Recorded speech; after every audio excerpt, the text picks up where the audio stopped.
of which came in the fourth, to fend off LeBron and the Lakers and hold on for the 114-106 win. Fox Sports NBA analyst Chris Broussard joining us now. Chris, good morning. Tell me the biggest reason the Lakers lost this one. Well, first, let me give some props to Denver. Jeremy Grant, 26 points, career playoff high. He was great. Jamal Murray, obviously, not only the 28 points in the late plays, but the 12 dimes. And Nikola Jokic did Nikola Jokic things. So I just want to give Denver props because the way the question's worded, we're going to talk about the Lakers. But I do want to admit that Denver played a great game. But for the Lakers, I could look at the 6 for 26 three-point shooting and say, look, whenever they don't get a few of the other guys to chip in with some big three-pointers or big shooting, they're going to have problems. But ultimately, I've got to point to the two stars, LeBron James and Anthony Davis.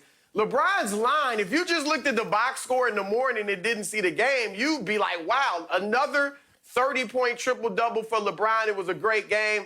But if you watch it, you see this wasn't the LeBron James that we all know. He didn't dominate the game. It wasn't as big as the stats said. He played in spurts. So obviously he was poor in the first half with the 5 turnovers, which set a tone and let Denver get out in control of the game early. Then LeBron came on in the third quarter with a big spurt. They closed the gap a little bit. He comes on in the fourth quarter with a great spurt. They really closed the gap and looked like they might come back and win, but then he let up again. And so he played in spurts. He didn't control tempo. LeBron has been one of the greatest we've ever seen at controlling the game. That's been one of his great advantages over the other great players in the league today. He wasn't able to do that yesterday. He didn't do it in game 2 either. That allowed Denver to control the tempo, and they like to play fast. And they, I think, got the Lakers a little bit out of sorts because they were able to control the tempo rather than LeBron. And finally, I don't think LeBron attacked like I want to see it. We know Denver doesn't have rim protection, but LeBron took 2 free throws, and those 2 were on a flagrant foul by Jamal Murray that had nothing to do with an offensive play. So I think LeBron's got to be in a little more attack mode. And then the other star, a guy that some people now are saying is really the Lakers MVP. I disagree wholeheartedly with that. But Anthony Davis, to follow up that historic shot with 2 rebounds, it was like AD rested on his laurels. It was like he said, I've arrived. I'm the man now. I'm the king of the Lakers going forward. And he scored, obviously, 27 points, but they need more from him on the backboard. So I thought the 2 stars didn't give the Lakers what they needed, and that's ultimately why they lost. Yeah, I've never seen a stat line, 27, 2, and 1. Like in 43 minutes, 16. I mean, you think about it. 6'10" Anthony Davis, 6'10 and a half Dwight Howard, 7-foot JaVale McGee combined for 4 rebounds, Chris. Let that sink in for just a second. 4 rebounds between 3 guys 6'10 or above. That will get you beat. I thought the Lakers played hard for 10 minutes in this ball game, and that was 10 minutes in the fourth quarter. It was from 10:09 mark, basically skipped to the end of the ball game. That's the only time they played hard, because up until then, the Nuggets were getting whatever they want. For the longest time, the Nuggets were shooting 60% from the floor. So if you're going to let a team shoot 60% from the floor, you're going to get out-rebounded by 19. You're going to lose the three-point battle. You're going to lose the free throw line battle. That game should have never even got close. It was because the Lakers jumped in and out of the zone late in the ball game, caught Denver off guard, and they turned the ball over like 4 or 5 straight possessions and allowed the Lakers to creep back into the ball game. But I agree.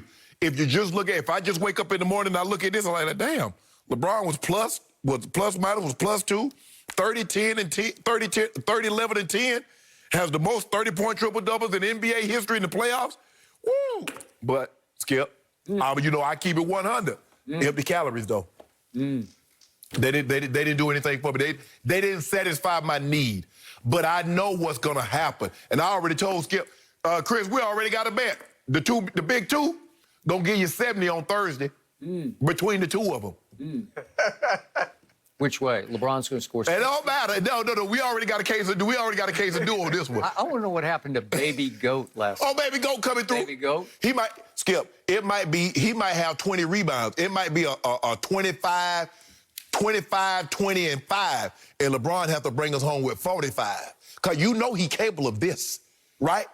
Speaking of your man, LeBron James, it is now my turn to put in perspective what I saw in a very weird basketball game last night, because I saw the Lakers come out and not care about winning this game. I saw them resting on all their laurels and basically saying, we'll give them a game, then we'll come back and take care of them. Game 4, Game 5, and this thing will be over.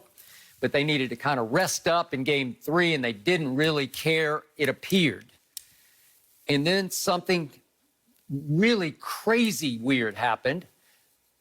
All of a sudden, the Lakers fell behind by 20 points with 10:36 left in this game. They're down 20, and LeBron said, okay, that's enough of that.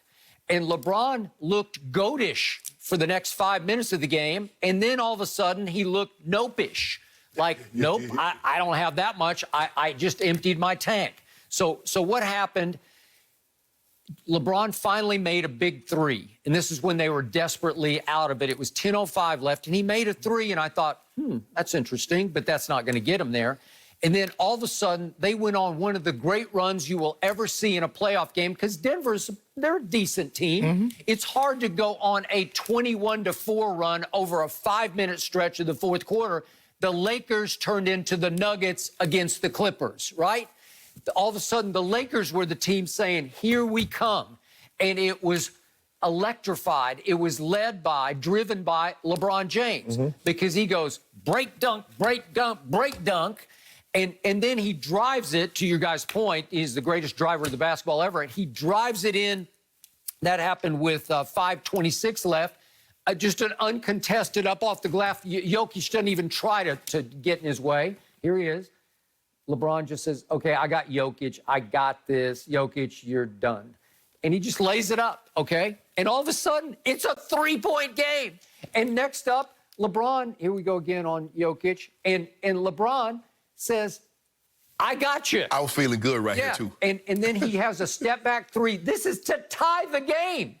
And he misses it way left. Okay, so look, if he makes that shot, you're going to win that game. I promise you, it would be psychologically devastating to the Nuggets to say, we just blew a 20-point lead and the King just made a three to tie. And what? So it's at that point, Skip, then he'd hit that right there. So like 6 minutes, we blew a 20-point lead in 6 minutes. And then a minute or so later, with 3:05 left, 3:05, LeBron has a shot in the lane that is his gimme shot.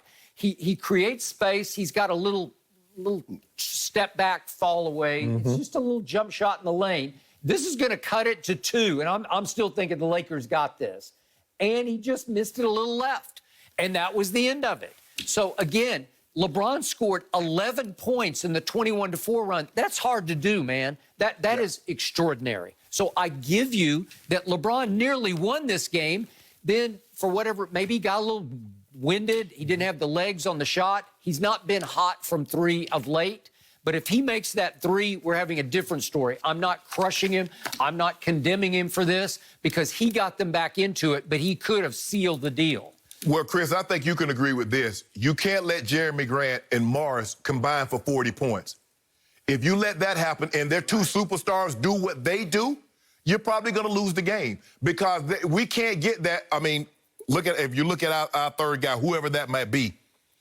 I mean, Kuzma had 11, Rondo, had a 9, and then we go 2, 3, 4. You can't let two auxiliary players, 2 others, go for 40. Your third guy is Rondo. Well, I don't know if Rondo can give us 26. No.